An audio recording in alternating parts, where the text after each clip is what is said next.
Hey everyone, my name is Alphena, and you're listening to me softly reading horror stories from across the internet.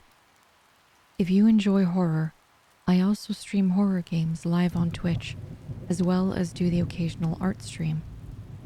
If that's something you're interested in, please follow my Twitch page below.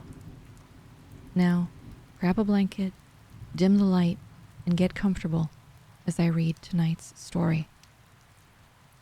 This is Balloons, the second chapter in a series called Penpals, written by Dathan Auerbach, also known as Reddit user 1000 Vultures. A couple days ago, I posted a story called Footsteps here on No Sleep. There were a number of questions that made me curious about certain details about my childhood, and so I spoke with my mother. Exacerbated by my questions, she said, "Why don't you just tell them about the goddamn balloons if they're so interested?" As soon as she said that, I remembered so much about my childhood that I had forgotten. This story will provide some greater context for the previous story, which I think you should read first. Though the order isn't of vital importance, reading that story first will put you in my place more effectively, since I remembered the events of Footsteps first. If you have questions or anything, feel free to ask and I'll try to answer them. Also, both stories are long, so heads up on that. I'm just hesitant to leave out any details that might be important. When I was 5 years old, I went to an elementary school that, from what I've come to understand, was really adamant about the importance of learning through activity. It was part of a new program designed to allow children to rise at their own pace, and to facilitate this, the school encouraged teachers to come up with really inventive lesson plans.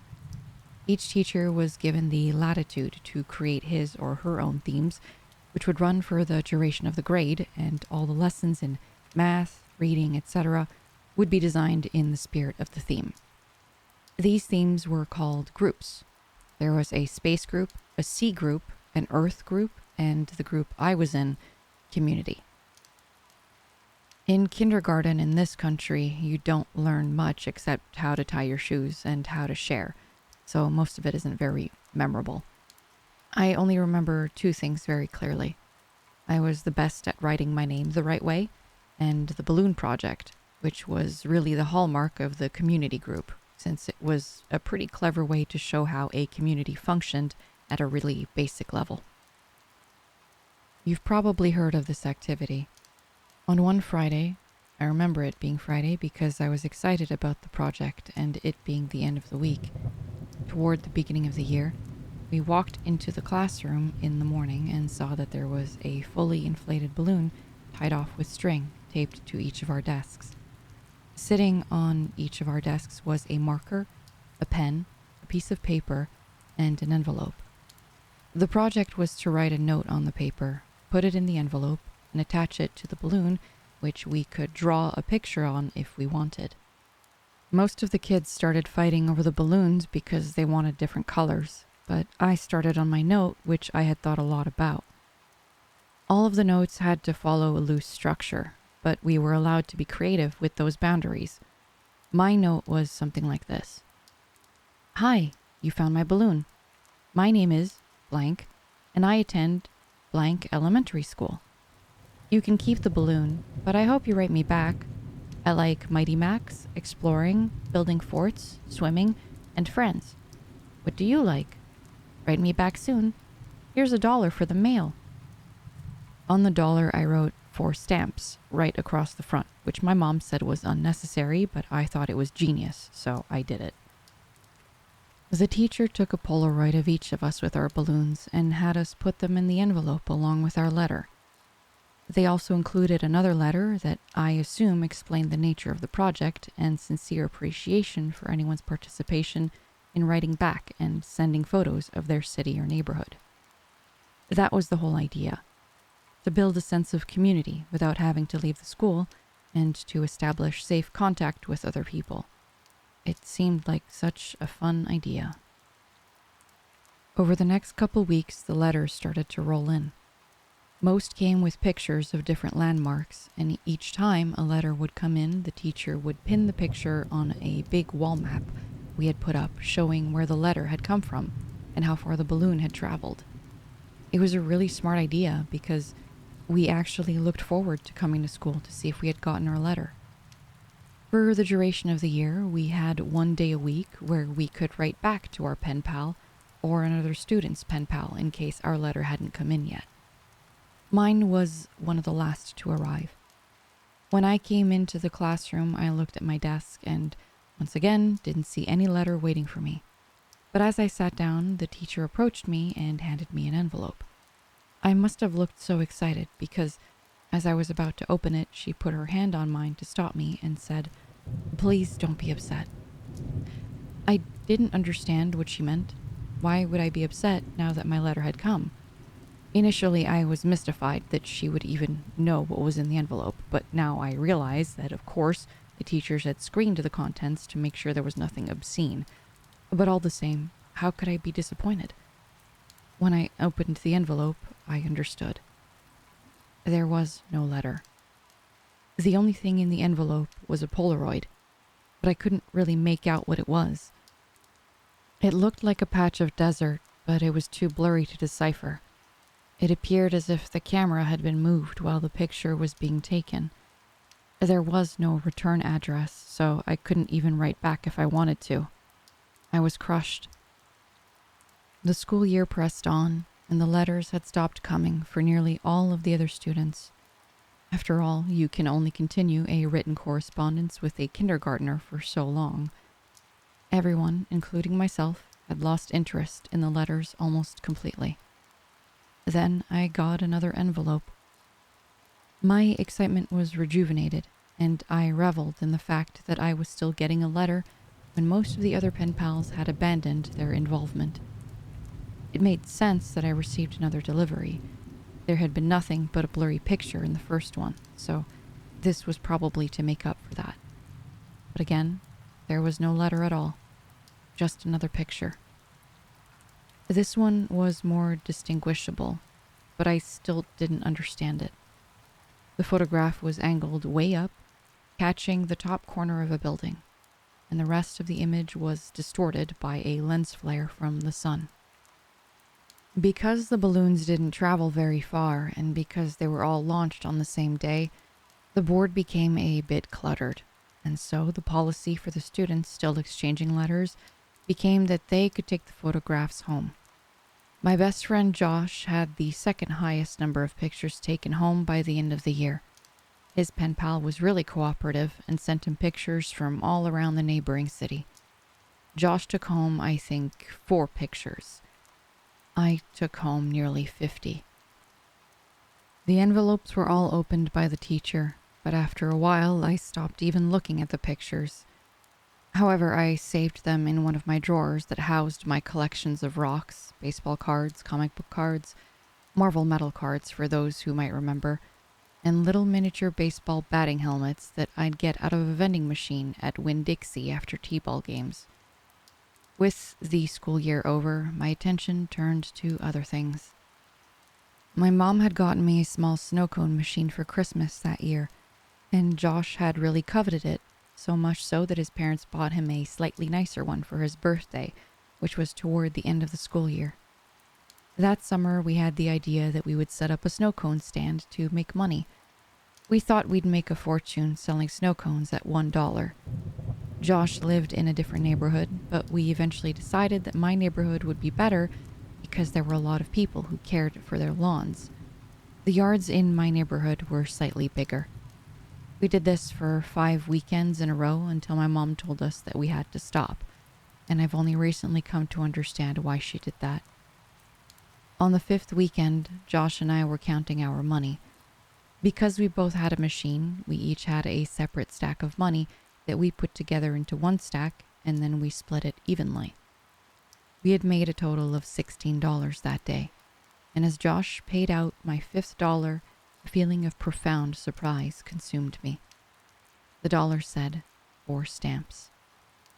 Josh noticed my shock and asked if he had miscounted. I told him about the dollar, and he said, That's so cool, man. As I thought about it, I came to agree. The idea that the dollar had made it right back to me after changing so many hands floored me. I rushed inside to tell my mom, but my excitement, coupled with her being distracted by a phone call, made my story incomprehensible, and she responded simply by saying, "Oh wow, that's neat." Frustrated, I ran back outside and told Josh I had something to show him. Back in my room, I opened the drawer and took out the stack of envelopes and showed him some of the pictures. I started with the first picture, and we went through about 10 before Josh lost interest and asked if I wanted to go play in the ditch, a dirt ditch down the street from my house, before his mom came to pick him up. So that's what we did. We had a dirt war for a while, but it was interrupted several times by rustling in the woods around us. There were raccoons and stray cats that lived in there, but this was making a little too much noise, and we traded guesses at what it was in an attempt to scare each other. My last guess was that it was a mummy, but in the end, Josh kept insisting that it was a robot because of the sounds that we heard. Before we left, he got a little serious and looked me right in the eyes and said, "You heard it, didn't you? It sounded like a robot. You heard it too, right?"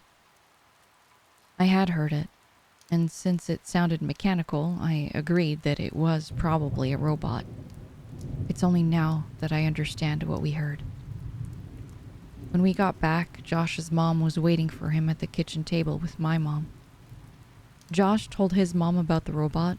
Our moms laughed, and Josh went home. My mom and I ate dinner, and then I went to bed. I didn't stay in bed for long before I crept out and decided that, due to the day's events, I would revisit the envelopes since now the whole affair seemed much more interesting. I took the first envelope and set it on the floor and set the blurry desert Polaroid on top.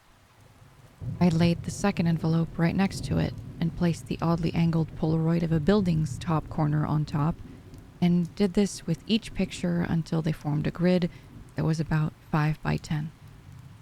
I was always taught to be careful with things that I was collecting, even if I wasn't sure if they were valuable. I noticed that the pictures gradually became more decipherable.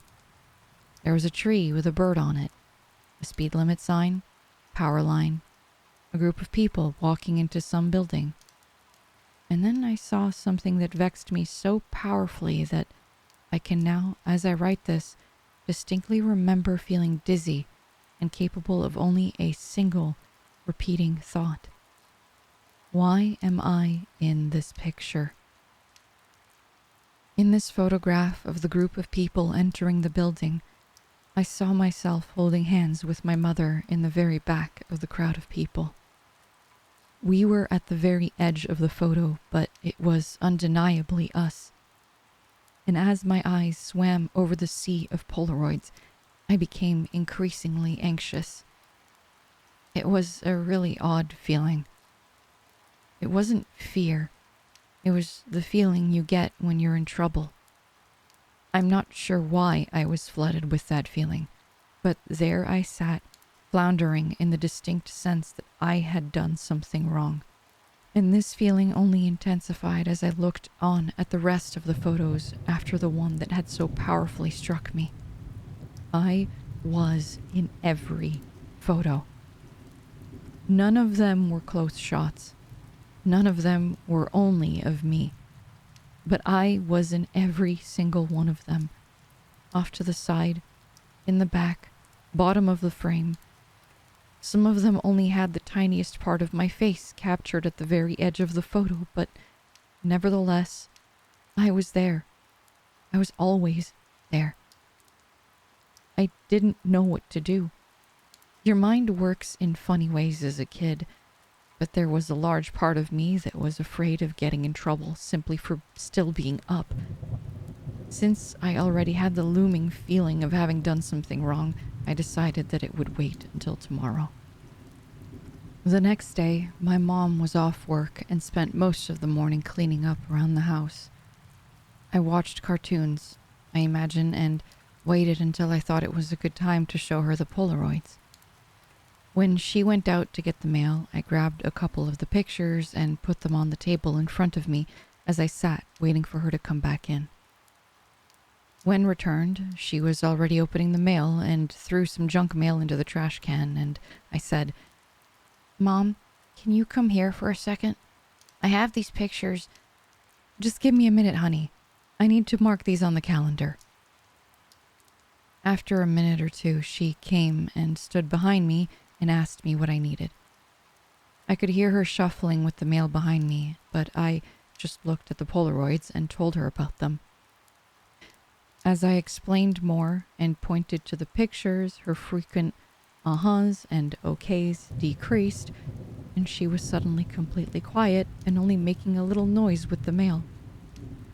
The next noise I heard from her sounded as if she was trying to catch her breath in a room that had no air left in it.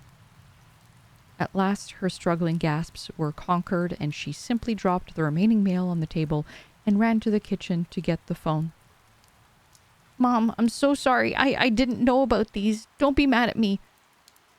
With the phone pressed to her ear, she was walking, running back and forth and shouting into it. I nervously fiddled with the mail sitting next to my Polaroids. The top envelope had something sticking out of it, and I thoughtlessly and anxiously pulled on it until it came out. It was another Polaroid. Confused, I thought that somehow one of my Polaroids had slipped into the stack when she threw the mail down, but when I turned it over and looked at it, I realized that I had not seen this one before.